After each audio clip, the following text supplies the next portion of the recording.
everybody. It's Laura, and I'm here today to talk to you about some amazing ladies. Yes, it's all about the ladies today. A few years back, I had an amazing lady give me a book called Amazing Alaskan Women. And I started to read these stories and thought to myself, this needs to be a whole movie or at least a talk on the cruise ship. So I started to put it together with some of my favorite stories. Even when I moved up to Alaska in 2002 to work at Denali National Park, I met amazing women up there, some of them living completely by themselves in a cabin in the middle of nowhere with no running water or electricity, and they were absolutely thriving and living their best life. Alaska is that kind of place where men and women alike really can be equals. They can go up and they can build a life for themselves. You know, Alaska, the influence of Alaskan women has been so great that the first act of the territorial legislature was to give women the right to vote.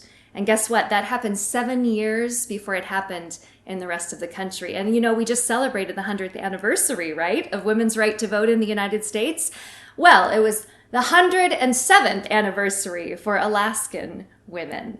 So today I'm going to share stories of women from many different eras and walks of life that not only survived the hardships of Alaska, but also thrived in so many ways in the great land. Now there's a phrase that I love, a little bit of a quote, that is, well-behaved women seldom make history. Isn't that the truth? So we're not going to talk much about very many well-behaved women today. It's going to be about some great fun stories. You know, really they say it might have been a woman who actually discovered gold for the first time in Alaska. Her name was Kate Carmack, and because she was a Native woman, her white husband had to stake the claim. But it's told that she was actually filling a teapot in the stream and saw the glittering. Leave it to a woman to see the glittering of gold in the stream, right?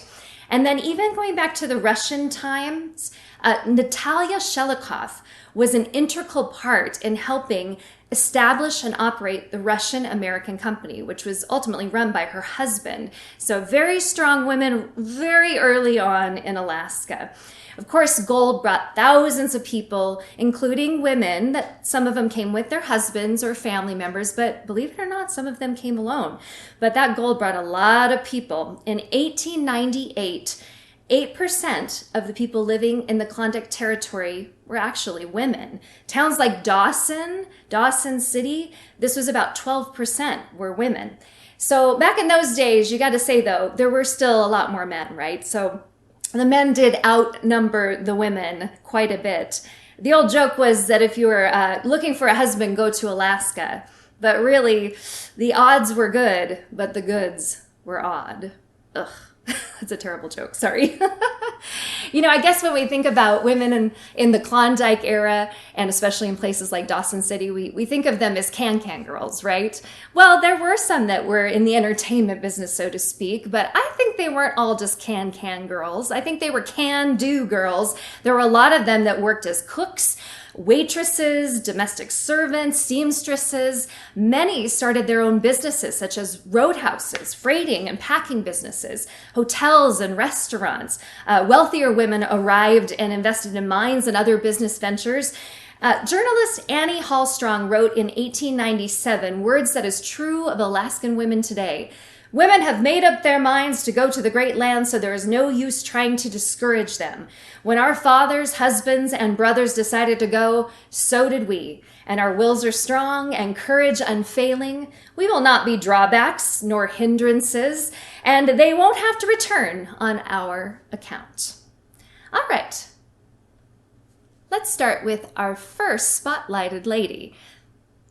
Her name is Harriet Smith Pullen. She was born in 1860 in Wisconsin. Her family moved to Washington State in her teens. And there, when she was about 20 years old, she married Daniel Pullen, and they had 4 children. Well, in the mid-1890s, her husband lost his trading post and their home in a court fight. And they lost their home, and they fell on really hard times. So she took the kids up to some family in Seattle, and that's where she heard about the gold rush. and she got gold fever. So she left her kids with family, arrived in Skagway on September 12th, 1897. And she wrote this about that experience. She said, "I only had $7 to my name. I didn't know a soul in Alaska. I didn't have a place to go, so I stood on the beach in the rain while tented Skagway of 1897 shouted, cursed, and surged about me." It must have been terrifying because, this was a wild, wild place back then. And as I said, mostly men. For this woman to step off this ship, no job, hardly any money. Well, she has a little bit of luck right away. She meets a gentleman by the name of Captain William Moore, who just happens to basically be the one who started Skagway and is basically in charge of the town. And his cook had just quit. Talk about luck. So she took the job, and she had never cooked for more than anyone but her family. But of course, she talked her way into it, and then found out she had to cook for 18 men. Well, she tells the story that she's standing in the cook tent, and he leaves after telling her how many she's going to have to cook for, and she just bursts into tears. But she finally decides she's going to pull it together, and she makes a wonderful meal for the men that's a huge success, even making some apple pie for them. And it was a big hit. So then she starts to think, wow, this pie, this is something I can do. And she starts to sell pies on the side. She would even find empty tin cans on her off time, and she would pound them into pie pans so she could make more. And she made so much money off of those pies and off her cooking job that by Christmas she was able to send for the two older children, her two older boys. She also had 7 horses back home, and she got an idea. She thought, if I could get those horses up here, I could make a business out of it. So she sent for them. She had enough money, and that spring, a ship brought her horses in, but there was still too much ice in the harbor, and the ship was just anchored out, and she wanted to get to her horses.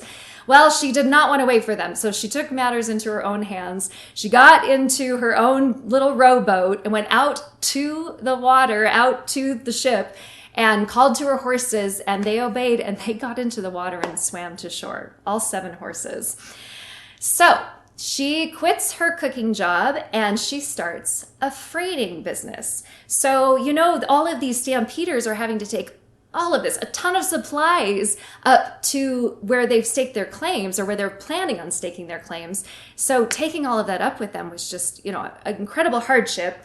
So she, and she was the only woman to do this at the time, of course, would load up a 4-horse wagon, drive to the bottom of the pass where the stampeders and she would transfer their goods to the backs of the horses, and slowly she would lead those horses up that rocky trail. Obviously, they would follow her anywhere, and then transfer the goods to the owners, and she would do that for $25 a load.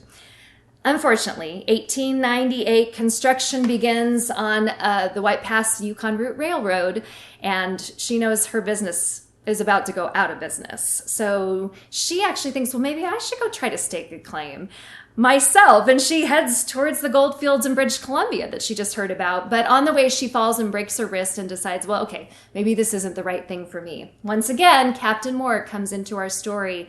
He offers to lease his beautiful home in downtown Skagway to her. And that's where the Pullen House Hotel is born.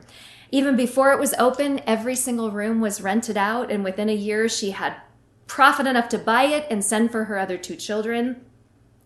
A young woman by the name of Margaret Murray stayed as a young girl in 1911 and recalled, "The guest was given a bowl and a spoon and allowed to skim off the cream for his porridge and coffee.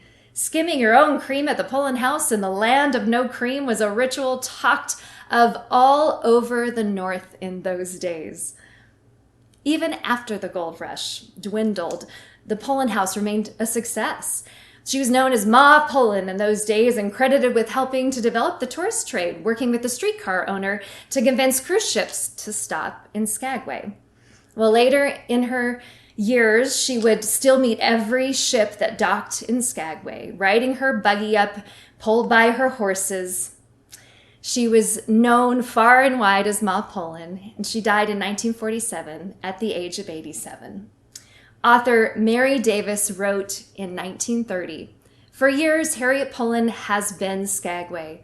To all who stop and linger there to hear from her own vigorous, dramatic lips the tale of Skagway's tarnished day of glory." All right, so this next one is one of my favorites, and I think for obvious reasons because she's an entertainer. Her name is Klondike Kate Rockwell, legendary gold rush entertainer. She was born Kathleen Rockwell in Kansas in 1876, and she grew up in Spokane, which is actually near where I grew up, so I have that affinity with her as well. She was sent to boarding school. She was expelled from boarding school. Apparently she was a bit of a wild child, and her mother knew this, and her mother knew she was destined to be an entertainer. So they up and moved to New York City, believe it or not, where for a short time she actually worked as a chorus girl and as a vaudeville entertainer. Did all right. Then the work starts to dry up, so they head back to Spokane, where she hears about the Klondike Gold Rush. Up in Alaska, she hears that there's gold and there's work to be had for entertainers. So she hops on a ship and she heads right on up there in 1899. And because of her looks, she was quite attractive, especially because she had bright red hair and beautiful violet eyes. She was hired immediately. Her first act in Alaska was wearing a crown of candles while skipping rope at the same time. I don't think I'm going to be putting that in my act. She did this at a saloon in Skagway called the Louvre. And then she hears there's far more money to be made for entertainers and for ladies up in the Klondike, up in places like Dawson City. So she wants to go up there, right, to the Yukon. But she finds out that the Canadian Mounties are not really letting any more women up there. And so what does she do? She dresses as a boy. She hops on one of the ferries, and just as the ferry's pulling away, the story goes, she pulled her cap off with her flaming long red hair and waved to the Canadian Mounties. She had a flair for the dramatic, for sure. Well, it was there in Dawson City that she worked at the Palace Grand Theater, and she did her legendary flame dance. Now, I wish I had pictures of the flame dance, but I can only just describe it for you. It was a racy number in which she wore a red sequin dress and kept 200 yards of chiffon twirling and swirling in the air while she would leap around and wave the cloth for a whole entire song. That was her whole act. She made, get this, $200 a week for performing this dance once a night. That's not too shabby, especially back in those days. And then apparently she also made extra money, about $500 a night, just getting men to dance with her. Claims she made $30,000 in her first year. Now, I'm not going to say a word. From all I know, she was just an entertainer, but who knows, right? Well, of course, a man comes into the story, and everything goes bad. And that man was Alexander Pantages. They fell in love, had a stormy, stormy relationship. He wanted to open a chain of theaters, and so she gives him some money, and then he goes broke. And then he lives off of her for a while. Then he moves to Washington State thinking, no, I'll try my chain of theaters down there. And ends up, while he's there, marrying another woman. And she was heartbroken. She really loved him. She actually, though, to get a little bit of revenge, she sued him for a breach of contract for not marrying her. And he settled out of court, either out of guilt or maybe he really thought she had a case. Who knows? But the heartbreak takes its toll, and the luster of the Yukon and the Klondike and Alaska is gone. And so she leaves, and she retires from show business. In her later years, she briefly trained some young Hollywood starlets in the 1940s, but she never again achieved any success or attention as she did in the Klondike. But she used her fame for charities. She was married 3 times, lived in Oregon for the last 45 years of her life. Her life story inspired books and even a movie. And in 1931, at an annual stampede in Portland, Oregon, over 1,000 Alaska and Yukon pioneers from the Klondike era toasted Kate Rockwell. And the master of ceremonies said, "To us, she was laughter and beauty and song." Our next amazing Alaska lady is Benzie Ola Rusty Dow, Alaska truck driver. So she was born in Texas in 1894. She drove a truck from a really young age. Oh, she was nicknamed Rusty because of her red hair. So she worked for the family driving a half-ton Chevy truck, taking produce from the farms to the markets. And then her brother one day invited her to join him up in Alaska. Well, she had to take the truck with her because she knew that was a possible way she could make some money, and she was right. She arrived in Palmer in 1934. Her first job was actually taking the mail from Anchorage to the Palmer post office. She hauled freight for the mining company there. She then decided, you know what? I'm going to buy a sedan. She got an Oldsmobile sedan because the miners were in Palmer was really isolated, and Anchorage was not too far away. And that's where all the happenings were doing and where you could get things. And so she found out the miners wanted to get a ride there. So basically she was the first Uber in Alaska. So she would take the miners back and forth to and from Palmer in Alaska. Well, then in 1941, she was hired to drive for the military, carrying mail from the train station to the offices and driving for some of the officers. A year later, they needed skillful drivers for a special assignment, carrying officers through the route planned for the Whittier Tunnel. This was a treacherous drive, and she was one of the people asked to do this. Then, following the Pearl Harbor attack in December of 1941, efforts to connect Alaska to the rest of the country were really fast-tracked. So crews blazed a 1,600-mile road in just 234 days. It's called the Alaska-Canada Highway. She had always dreamed of driving on the Alcan. She got her chance finally in 1944, driving a truck, get this, loaded with 5 tons of cement.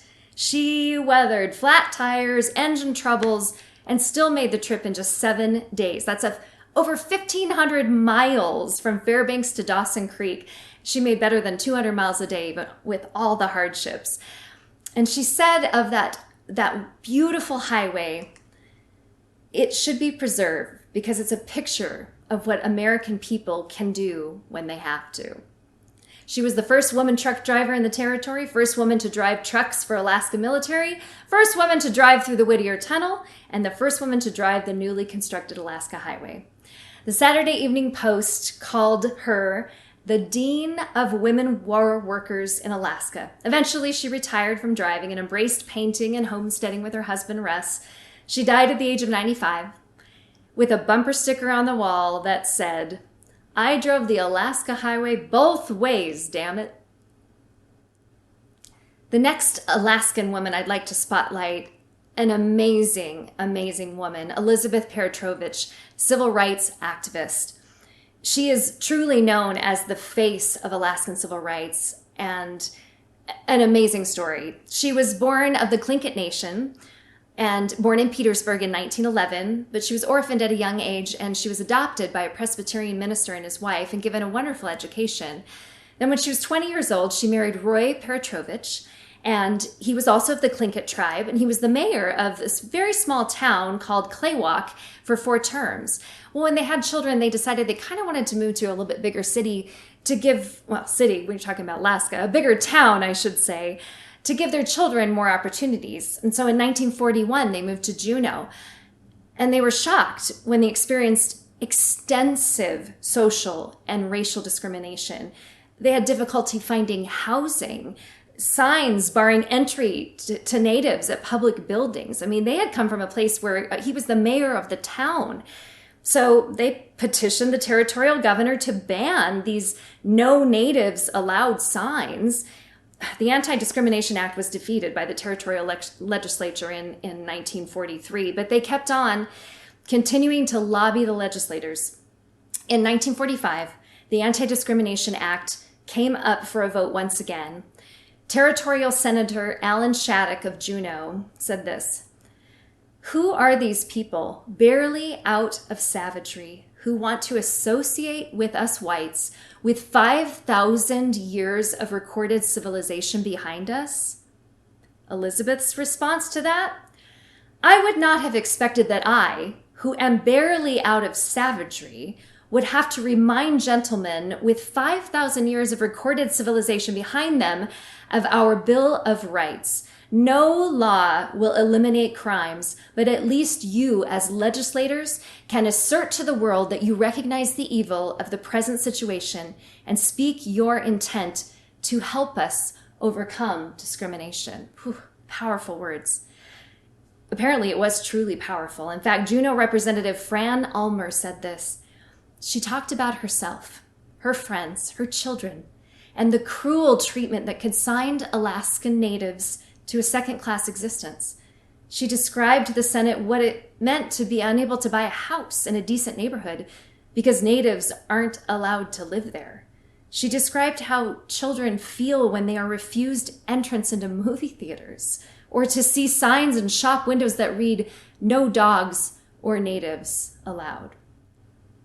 Her impassioned testimony was considered decisive in the passage of the Anti-Discrimination Act. It was February 16th, 1945. The Alaska Senate voted 11-5 for House Resolution 14, providing full and equal accommodations, facilities, and privileges to all citizens in places of public accommodations within the jurisdiction of the Territory of Alaska. It was nearly 20 years before the U.S. Congress passed the Civil Rights Act of 1964. On February 16th, 1988, the Alaska legislature named that day Elizabeth Peratrovich Day for her courageous, unceasing efforts to eliminate discrimination and bring about equal rights in Alaska. And I love this quote on this picture here too. She reminds us all that a single person speaking from the heart can affect the future of all Alaskans. I think that should say all humans. And of course, this year marks the anniversary, the 75th of the passage of the anti-discrimination bill. And so, this is so exciting, there is a design for a dollar coin that is planned this year in her honor to commemorate the 75th anniversary of the passage of that bill. All right, let's talk about the exciting Iditarod, the sled dog race of all sled dog races. I'm sure you've heard of it. It's a 1,000-mile-long race that goes from Settlers Bay to Nome, Alaska in early March every single year. And oftentimes it goes through blizzards, whiteout conditions, sub-zero temperatures, gale force winds. I mean, the temperatures can get to below 100 degrees Fahrenheit. This is some serious hardcore stuff, not for the faint of heart, for sure. Well, it was in 1985 when the Iditarod faced an unprecedented blizzard that was pretty much having almost all the mushers dropping out. But 28-year-old Libby Riddles was one of the mushers to brave this blizzard and became the first woman to win the race, with her closest competitor 4 hours behind her. Now, earlier on in that race, there was another female musher that was actually hot on the heels of Libby, but she had an encounter with a moose that killed 2 of her dogs, and so she had to drop out of that race. And that was Susan Butcher, Iditarod legend. Well, not to be discouraged, Susan returned the following year to win the race and subsequently won 3 of the next 4 races to become the first musher to win 4 out of 5 years in a row. But before her historic victories in the Iditarod, she had made headlines in 1979 when she helped to drive the first sled dog team to the peak of Denali, Mount McKinley, the tallest mountain in North America. Now that was quite an impressive feat on its own, even before she had these wonderful victories in the Iditarod. Sadly, we lost Susan Butcher far too soon, though. She died of cancer at the age of 51 in 2006. Oh, it's just tragic. Bill and I actually got to go to her sled dog kennel before she passed away several years before and see her with her dogs. She loved her animals so much. She was so proud of her sled dog kennel, and she loved to talk about the Iditarod, but never in a bragging way. She was just a humble, wonderful person from what we could see, and everyone said the same. In fact, her husband and fellow musher, David Munson, said of her, "She never thought there should be any barriers for women. She was the first woman ever to dominate and be the best in the world at a sport where men and women compete equally. But I don't think she ever thought of herself as a pioneer." Chaz St. George, a spokesman for the Iditarod, said, "If you knew Susan, you knew that she was a tremendous competitor, but she had this ability to connect with people that helped this race and this sport rise to a level it had never been at before. And I think I may have saved the best for last, because I'm going to tell you about a lady named Alaska Nellie. Nellie Neal Lawing, the legendary Alaska Nellie. It's quite a story, let me tell you. She was born in Missouri in 1873, the oldest of 10 children. She hunted and fished and trapped and farmed alongside her brothers and always dreamed of Alaska. But her mother died, and so she had to take care of the younger siblings until she was 27 years old. Her father remarried, and so she was able to go on her own. Well, she only made it as far as Colorado when she met a man. Wah, wah, wah. Isn't that how it always happens? But they got married, and they ran a boarding house. The marriage eventually fell apart, and at the age of 42, she finally achieved her dream by going to Alaska in 1915. Upon arriving in Seward, she wrote this poem. After many solemn years had fled, by an unseen force I had been led to the land of my sweet childhood dreams, where the midnight sun on the ocean gleams. She's a pretty good poet, I like that. Well, when she got up there to the Kenai area, she was hired at a gold mine to cook and drive the freight wagon. Her hunting and trapping skills caught some attention right away because she could often bring in some great fresh game and have meat for the miners. So she was very popular. Hunting one day in the wilderness, she came across an abandoned miner's cabin pretty far back in the wilderness. The mine crew had stopped for the winter and had moved into Seward. So in December, she purchased a sled and supplies. She didn't have enough money for any dogs to go with the sleds. But she necked the sled. Okay, what that means is that she tied basically a strap to the sled and put it around her chest and neck area and walked that sled back to that cabin 30 miles over 2 days where she spent the winter just because she had another place to stay in town. She just wanted to try. What a character.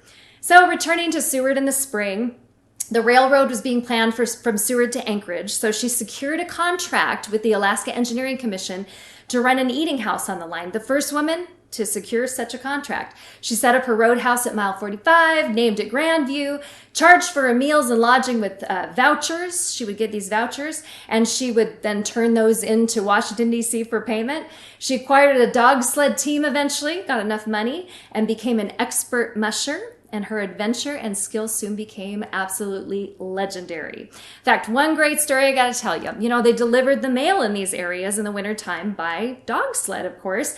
And it was January of 1917. The mail was supposed to be arriving by dog sled, but there was a blizzard and the mail was late. So around 2 p.m., Nellie said, well, I better go check on the mailman. So she got her dog sled together and she found the carrier who had fallen over into a snowbank and was nearly frozen to death, brought him back to her cabin. She decides to return to get his mail sled and then proceeds to deliver his mail for him while he sits by the fire with a hot cup of coffee, becoming unfrozen. So by the time she gets back at 7 a.m. the next morning, finishing this, everyone was just amazed by her. The story, again, was legendary. And for those courageous efforts, the town of Seward declared her a hero, gave her a gold nugget and a diamond necklace that she treasured all of her days. After that, she purchased a roadhouse in Kern Creek, 26 miles north, and there she adopted a pet little bear cub, a little black bear, and named him Mike. So President Harding came to drive the Golden Stake to signify the completion of the Alaska Railroad in July of 1923. And he actually wanted to meet Nellie. That's how far her legend had gotten. Now, part of it was because of those vouchers she kept sending, and she was doing pretty well up there, but also just the stories people told about her. So the President of the United States wanted to meet her.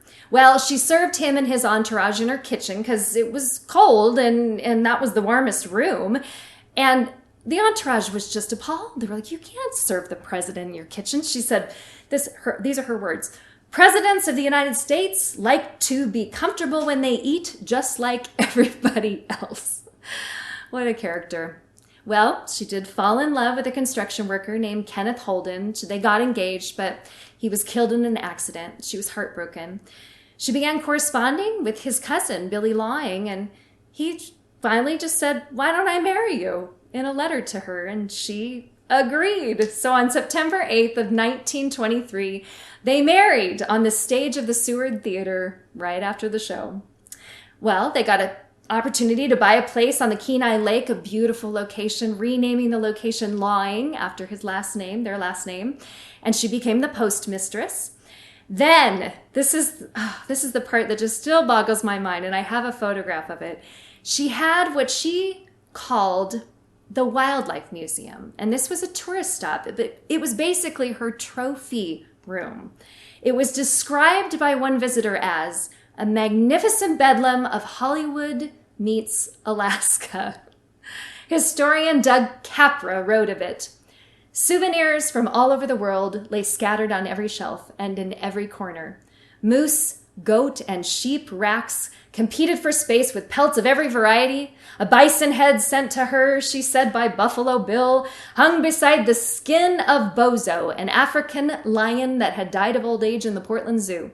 Propped up astride Bozo, as if riding him, were Nellie's parka and mucklucks. Framed in the parka hood was a life-size lithograph of General Douglas MacArthur's face. Nearby stood the infamous piano she claimed to have bought from a Dawson City dance hall with 30 bullet holes in its back from a gunfight." This was a tourist attraction in Lawing. You know, her guest register was over 15,000 names, and it read like a who's who of early 20th century. Everything from 2 U.S. presidents, the Prince of Bulgaria, Will Rogers, authors, generals, silent screen movie stars. What a collection. In 1938, she finished her autobiography and took it to the lower 48 to have it published, and she always had those books on hand to sell to anybody who wanted to buy one. In 1940, a short documentary was released by MGM on Nellie called In the Land of Alaska Nellie. She did book tours, sold her book anywhere and everywhere. And here is a lovely passage from that book. "Glancing out through an open window of a large log home on the shores of Kenai Lake at Lawing, Alaska, the rippling waves had become glittering jewels in the full moonlight of a summer's night. Mountains covered with evergreen trees and crowned with snow were reflected in the mirror-like waters of Kenai Lake. Was I dreaming? Or was the curtain of the past rolling up so that I might glance back over 24 years spent in the great Northland and say, no regrets?" On January 21st, 1956, Nellie was honored by Anchorage with Alaska Nellie Day. A month later, she passed away at home in Lawing at the age of 82. Helen Hegener of the Alaska Dispatch News wrote the perfect one-paragraph biography of Alaska Nellie that also describes so many of the women who have come before her and continue to come up to Alaska. She said this, "She lived a life much larger than most, even by Alaska standards. She was a fisherman, a hunter, a trapper, a cook, and a roadhouse keeper. She fed the crews building the Alaska Railroad, welcomed princes and presidents into her home, guided big game hunters, and developed an impressive trophy collection of her own. She mushed a dog team, kept a pet bear cub, became famous for her pies, and saw a movie made about her adventures. She was one of a kind, an Alaska original, and she lived life to the fullest." And to sum up the lives and accomplishments of all of these Alaska pioneers and close with the words of Alaska Nellie, no regrets. Thanks for listening to my talk on amazing Alaskan women. We'll see you soon.